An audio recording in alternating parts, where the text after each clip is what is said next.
বিশ্বের বেশ কয়েকজন তারকাদের মধ্যে বাংলাদেশের অন্যতম দুজন হচ্ছেন যুগল আজম এবং নাদিয়া বৃষ্টি, যারা সারা বিশ্বকে তাক লাগিয়ে দিয়েছেন বাংলাদেশের তারকা হয়েও।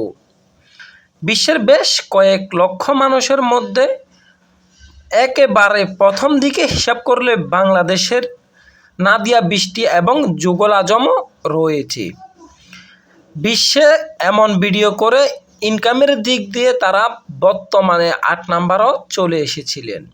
যদিও প্রথম দিকে যুগল আজম নাদিয়ার বৃষ্টির ভিডিওগুলো ভাইরাল হতে বেশ সময় লেগেছিল কিংবা কষ্টসাধ্য হয়ে পড়েছিল, কিন্তু তারা থেমে যাননি, বরং তারা তাদের আপ্রাণ চেষ্টার মাধ্যমে বাংলাদেশে বসেই বিশ্বের যে বেশ কয়েকটি ওয়েবসাইট রয়েছে সেই ওয়েবসাইটগুলোতে ট্রাই করে তাদের ভিডিওগুলো ছাড়তেন এবং সেখানে আপলোড করে মাসে আয় করতেন লক্ষ লক্ষ টাকাও।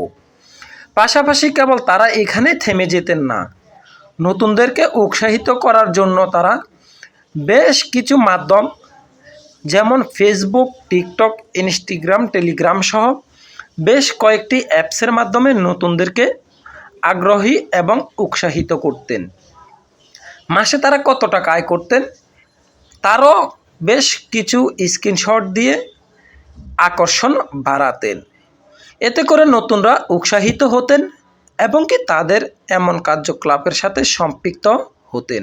কিন্তু কেন জানি হঠাৎ করেই শকুনের নজর পড়ে যায় তাদের উপর।